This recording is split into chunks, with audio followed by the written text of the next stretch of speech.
Olá, seja bem-vindo ao Linha de Frente, o espaço que o Grupo Aratu dedica para a gente discutir coisas importantes para a Bahia que passam pela política, pela economia, pelos negócios em geral, pelas questões da cidadania. Hoje a gente tem aqui uma das figuras, uma das personalidades, um dos personagens da sociedade baiana que tem muito a falar para todos nós, porque eu estou falando do CEO do consórcio Ponte Salvador Itaparica, Cláudio Vilas Boas, nosso convidado aqui no Linha de Frente. Seja bem-vindo, Cláudio, é um prazer te receber aqui.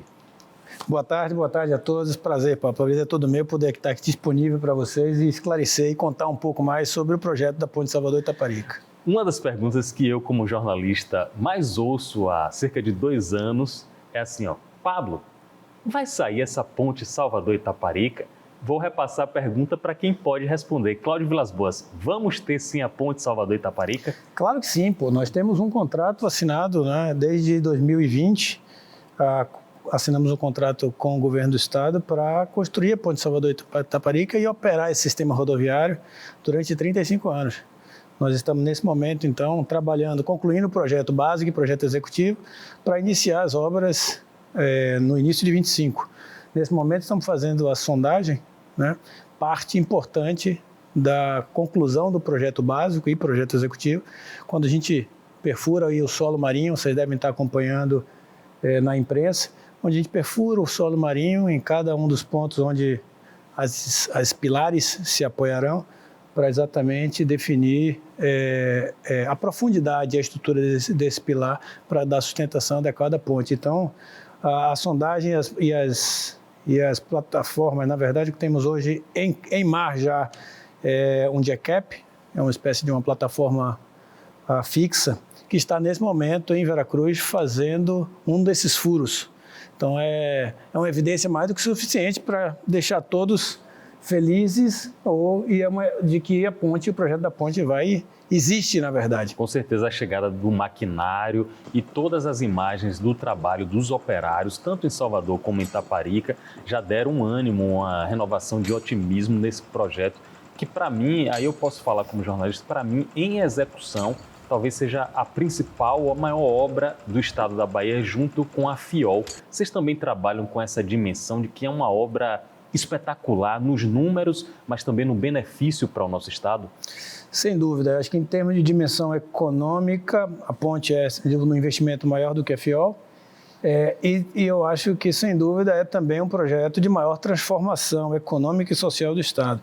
A ponte vai potencializar a melhor distribuição de riqueza, né, da região hoje concentrada na região metropolitana, e a ponte com a conexão da região metropolitana com o outro lado do continente, vai potencializar a distribuição de riqueza para esses outros municípios, para a região do Recôncavo Sul e Sul do estado. Por isso que a gente procura chamar nosso projeto, que é muito mais do que uma ponte, é um projeto de desenvolvimento econômico e social. Muito bem. E falando em projeto de desenvolvimento econômico e social, você também já deu uma deixa há pouco. Você falou, é um sistema viário como um todo, não é apenas uma implantação de um equipamento ponte.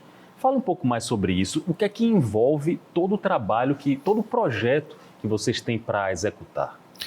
Bom, é importante o telespectador entender.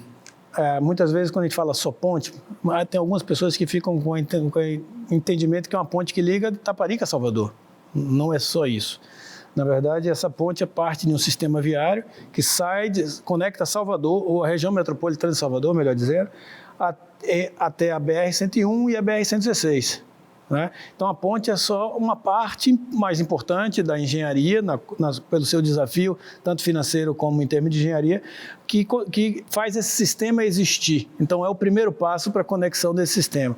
Importante lembrar que a BR-116 e a BR-101 são os 2 principais eixos rodoviários do estado, né, que corta o Brasil de norte a sul e cruza o estado da Bahia. Então, conectando esses 2 eixos, ou seja, esse novo sistema, conectando a 116, a 101 e a região metropolitana, vai encurtar distâncias para todo o baiano, né, aquele que acessa ou pela 116 ou pela 101 e principalmente todos aqueles que usam com frequência ou frequentam o sul e o Recôncavo Sul do estado. Muito bem, vai encurtar, vai dar mais dinamismo e quem sabe pode baratear também o transporte, pode baratear produtos aqui na região metropolitana, muitas das pessoas que eu já tinha conversado antes são entusiastas da ponte, do sistema viário como um todo.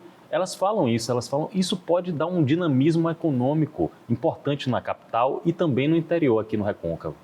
Sem dúvida, a redução de custos logísticos, a melhoria do turismo. Veja como nós vamos poder acessar destinos turísticos importantes do estado da Bahia com muito mais facilidade. Exemplo, Morro de São Paulo, Itacaré, Barra Grande, são todos destinos importantes do estado, e o sul todo, Porto Seguro, Trancoso, etc. Fica tudo mais próximo para o baiano acessar, para o soteropolitano, para a região da região metropolitana acessar esses destinos. Sem dúvida, a economia logística para todos acessar destinos hoje de desejo de todo baiano. A gente vai conversar com o Cláudio também sobre cronograma, sobre previsões de entrega, sobre as várias etapas dessa obra importantíssima. Ele que é CEO do consórcio da Ponte Salvador-Itaparica, engenheiro de formação com especializações em administração, em gestão de empresas de negócios, já passou por empresas muito renomadas, como a Braskem, como a Embasa. É o maior desafio de sua carreira, Cláudio? Eu diria que de infraestrutura, sim. É um investimento representativo, estamos falando do investimento da ponte hoje em cerca de 9 bilhões e meio de investimento, com um desafio ambiental também importante, né? E pela representatividade social que esse projeto tem no estado. É sem dúvida um projeto importante para o estado da Bahia e sensível, portanto, na sua implantação e na sua relação com a sociedade. A gente está no momento dessa gravação aqui em abril de 2024. Cláudio acabou de falar sobre o valor de 9 bilhões e meio. Eu acho muito necessário a gente aproveitar esse momento para você dar a dimensão financeira desse negócio, no sentido de que a sociedade cobra. Quanto vai custar a ponte?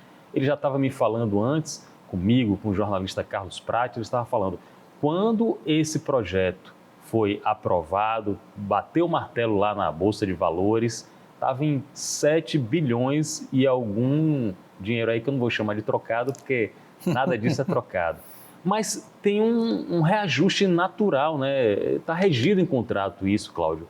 E a população tem que saber sobre o que está em jogo nessa proposta da concessão da ponte, do sistema viário como um todo. Eu queria que você falasse também sobre isso para a gente entender os números que estão envolvidos. Veja bem, até para explicar um pouco melhor para a população, é importante entender a natureza do contrato. Não é como é uma PPP, não é uma obra pública. Uma PPP, o nome já diz, é uma parceria público-privada. É um investimento privado, então é um investimento que será feito pelo consórcio na construção desta ponte e terá o direito de operar esse sistema rodoviário por 35 anos. Né? Então, o valor contratual, ou seja, o valor do investimento definido, como você bem mencionou, em 2019, na Bolsa em São Paulo, é o valor da nossa proposta, daquilo que a gente entendeu naquele momento que seria o custo de construir a ponte. E mesmo porque esse investimento será nosso na grande maioria.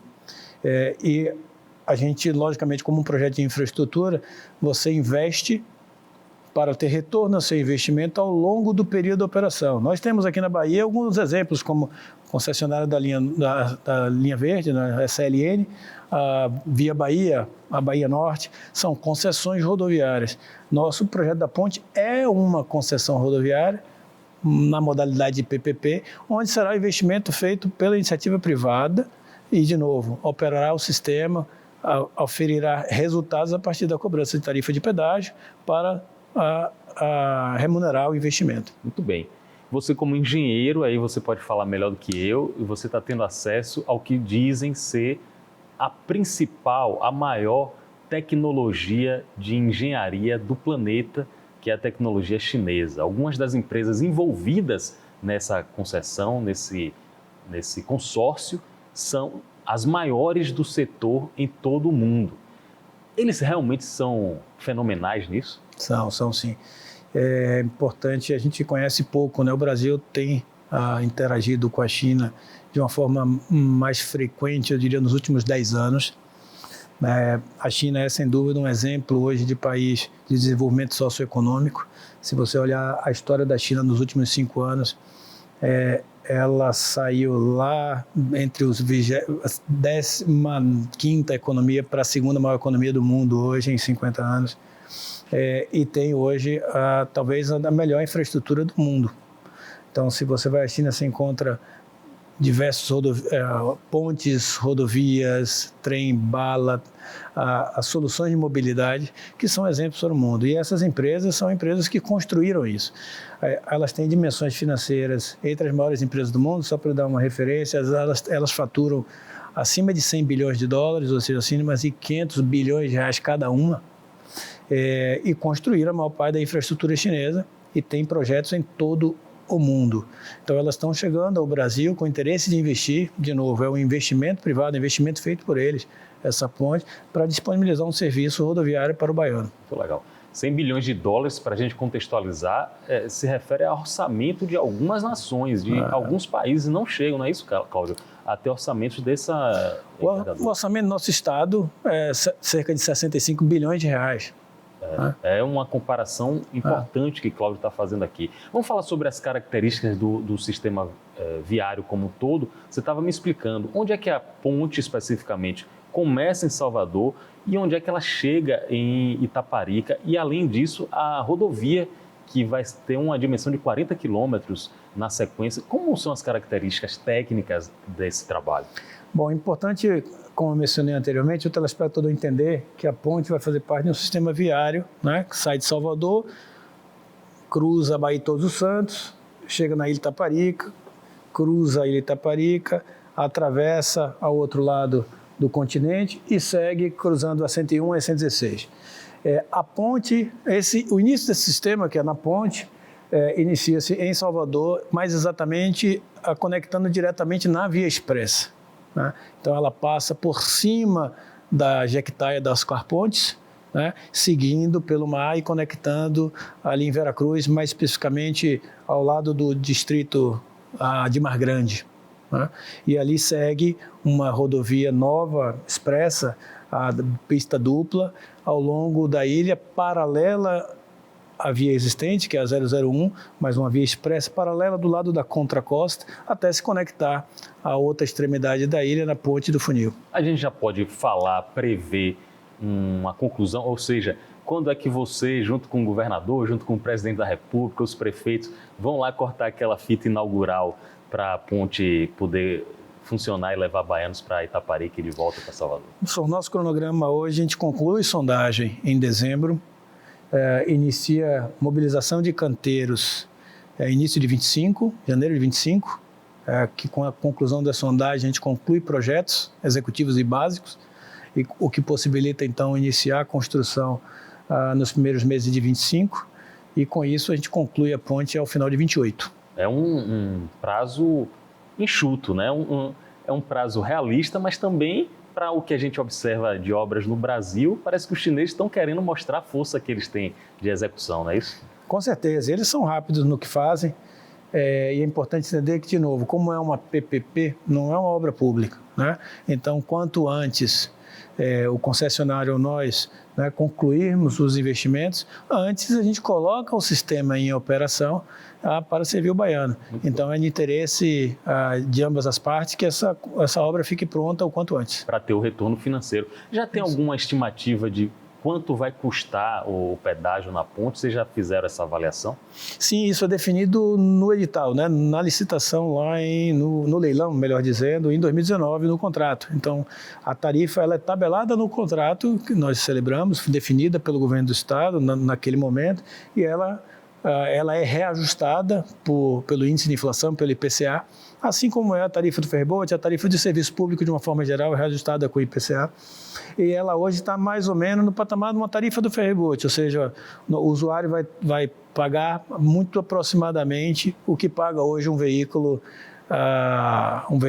simples no serviço do ferryboat. A depender do dia da semana ou da característica do veículo, pode ser de 60, 90 a 100 reais. Com a vantagem, você não tem hora marcada, você atravessa em menos de 10 minutos, você não paga por passageiro adicional, né? No sistema de ferry-boat você paga pelo carro e o motorista. Qualquer passageiro adicional você tem que pagar em separado. Então, traz sem dúvida uma melhoria de serviços com um custo ainda também mais módico, vamos dizer assim, para a população. E aí, com certeza, eu como usuário, sem fazer qualquer julgamento ou juízo de empresa tal, de concessionária tal, eu preferiria, se pagando o mesmo valor, eu preferiria ir de ponte com meu carro, chegar na hora que eu combinasse, quem sabe até morar em Itaparica e trabalhar em Salvador, ou vice-versa, daria toda a tranquilidade do mundo para a gente poder fazer esse trajeto diariamente.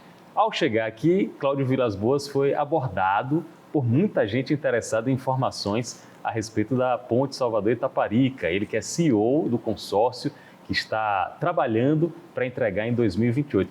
Um deles foi nosso amigo Weider Tomati, que quis saber, vai ter espaço, vai ter ciclovia, vai ter condição de um pedestre, de um corredor atravessar a Baía de Todos os Santos e ir correndo? Aí você deu uma resposta que, para mim, foi até interessante de saber. Qual foi a sua resposta, Cláudio? Bom, eu expliquei para o Tomati que é importante lembrar que a ponte tem 14 quilômetros, né? Entre Alças e a ponte em si, 12,4 quilômetros. Não é uma corrida qualquer, né? Tomati tem que estar bem preparado para fazer esse trajeto. Eu acho que ele fez a pergunta por outras pessoas, não por ele, Cláudio. E lembrei para ele também que é importante lembrar que no vão principal da ponte, né, no meio da Baía de Todos os Santos, a ponte terá quase 90 metros de altura, que é um prédio de 30 andares. Isso aí é para a passagem das embarcações, né? Isso, exatamente. Esse vão central que nós chamamos é a peça mais importante de engenharia de uma ponte, porque ele é maior, bem mais largo que os demais, mais alto que os demais, para permitir a passagem dos navios.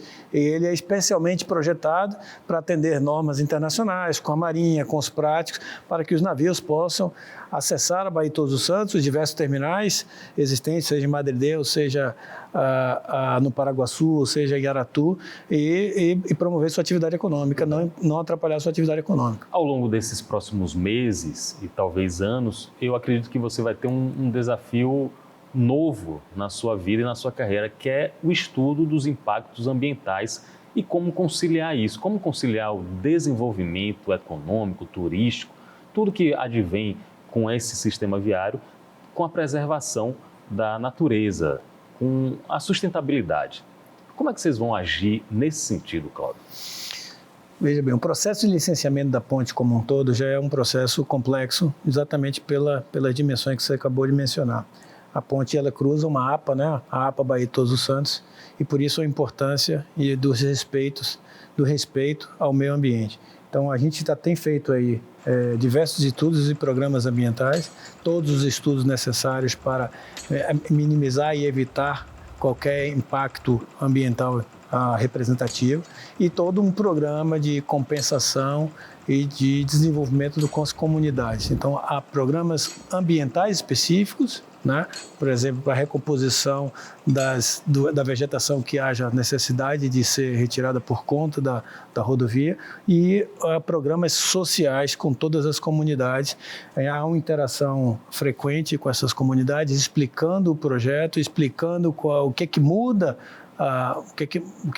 que mudanças, que impactos isso pode ter na Ilha Itaparica, para que a gente auxilie, né, esse processo de transformação e a ponte venha, de fato, como um veículo, como um vetor de transformação socioeconômica, melhorando a vida das pessoas. Bem, quero saber de você de uma parte significativa das expectativas sobre esse trabalho está concentrada no resultado final, no aproveitamento, na utilização do sistema viário como um todo.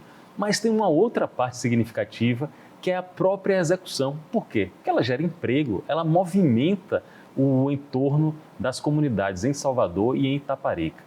Qual a dimensão desse trabalho? Quantas pessoas vão ser empregadas? O que é que vocês vão trazer de benefício também durante a parte executiva da ponte?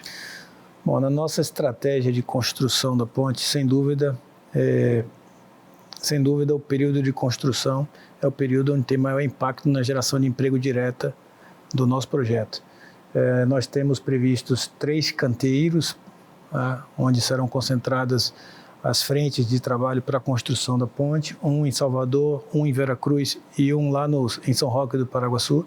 Então, geraremos cerca de 7.000 empregos diretos, distribuídos principalmente nesses 3 canteiros. Então, geraremos empregos em Salvador, em Veracruz e em São Roque, ao longo desses 5 anos, né? Hoje já temos mobilizado aí cerca de 100 pessoas, e em 25, com a mobilização dos canteiros, começaremos uma curva de contratação para chegar a cerca de 7.000 empregos diretos. Estamos conversando hoje no Linha de Frente com o CEO do consórcio da Ponte Salvador Itaparica, Cláudio Vilas Boas, ele que está liderando talvez a principal obra desse século no estado da Bahia, sobretudo pelo que se advém de vantagens que podem chegar com a Ponte Salvador Itaparica. Eu estava conversando com o Carlos Prates e ele me falando sobre o nome do consórcio. O nome do consórcio pode ter uma modificação, pode ter uma marca aí envolvida, já que o trabalho que vocês vão entregar para a Bahia é um legado muito grande, Cláudio. Eu vou reforçar isso ao longo da entrevista. E esse legado muito grande, para mim, tem que ter uma marca forte. Concordo, Pablo, 100% com você. Até hoje a gente chama, né, Ponte Salvador Itaparica, o sistema rodoviário Ponte Salvador Itaparica foi como contratualmente o Estado chamou nosso projeto. Mas, sem dúvida, é um projeto transformador. Eu diria que a Bahia não será mais a mesma, será uma Bahia diferente com a existência da ponte. E a gente tem aí pensado, e vamos guardar um pouco em suspense, como a gente vai tratar esse tema, talvez envolvendo, sem dúvida alguma, a sociedade, para ver se a gente pensa algo criativo que realmente represente a Bahia e dê essa grandiosidade ao projeto. Tomara que sugestões, com certeza, pela criatividade dos baianos, as sugestões serão as mais impactantes, talvez, e que dão a dimensão do trabalho que vocês vão deixar para aqui, para todos nós. Essa concessão, inicialmente, ela é de 30 anos? 35 anos. 35 anos. Ao longo de 35 anos, o consórcio administra e depois aí se faz algum tipo de recontrato ou alguma outra empresa pode assumir. Mas nesses 35 anos, é isso que você acabou de falar, vocês precisam recuperar um investimento altíssimo. É só com a tarifa ou tem receitas agregadas que podem vir com esse trabalho? Num projeto como esse de concessões rodoviárias, o que a gente chama receitas além da tarifa se chama no setor de receita acessórios. São receitas marginais à receita principal, que é a cobrança de tarifa. Sim, há oportunidade de receitas acessórias, mas são muito pouco representativas. No nosso orçamento, isso não representa menos de 1% da receita total. Mas, principalmente, pela passagem de cabos de dados ao longo da rodovia, a prevista legalmente a possibilidade de se cobrar pela disponibilidade daquela área, mas é muito pouco representativo no todo. O mais importante é, sem dúvida, a prestação do serviço da disponibilidade da infraestrutura para o usuário do automóvel. Eu, como jornalista, até mais do que jornalista, como baiano mesmo, estou torcendo para o trabalho de vocês. Eu estou torcendo, sobretudo, pela execução dos chineses, que são mundialmente conhecidos por pontualidade nas obras e por qualidade no serviço prestado, na entrega que faz. Você mencionou a infraestrutura do próprio país da China, mas o que eu tenho de notícia é que, ao longo do planeta, no mundo todo, as empresas chinesas estão deixando trabalhos, obras de infraestrutura bem revolucionários. Aqui no Brasil, a ponte, a concessão, das informações que você tem, pode ser uma ponta do iceberg para o que os chineses pensam em mobilizar o país, talvez unindo o Oceano Atlântico ao Oceano Pacífico? Sem dúvida, a ponte vai ser a ponte mais bonita que a gente vai ter no Brasil e é a maior ponte, será a maior ponte da América Latina. Então, sem dúvida, será um símbolo na América Latina de construção civil. Ela traz, na nossa metodologia construtiva, traz tecnologias chinesas. Vamos trazer alguns equipamentos específicos que não há disponibilidade na América Latina, então serão trazidos da China. Mas é importante mencionar que a estratégia de execução é essencialmente com parceria com as empresas locais. Os chineses ainda não têm estrutura vai dizer eu vou fazer isso. Não, toda essa construção será feita em parceria com as empresas locais.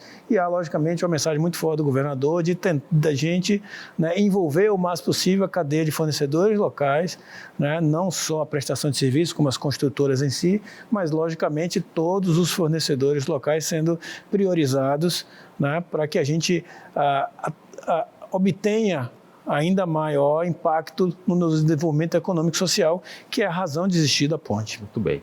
Antes de terminar, uma pergunta que está todo mundo se fazendo nesse momento, moradores de Salvador ou de Itaparica, há previsão em contrato de algum tipo de tarifa social ou de isenção em casos específicos? Essas discussões específicas ficou-se para até depois, caso a caso, né, com a sensibilidade social do governo do Estado. Muito bem.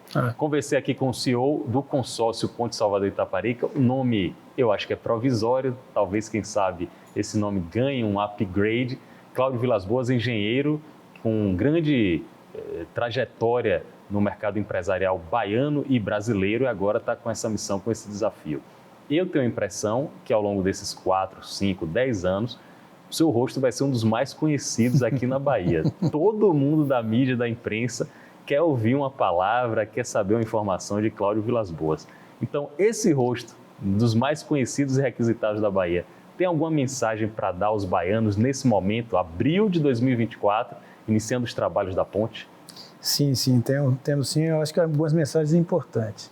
É importante destacar, o projeto vem para transformar a Bahia. E a gente quer aqui, mais uma vez, colocar à disposição para esclarecer todo e qualquer dúvida ou esclarecimentos necessários em relação ao projeto da ponte.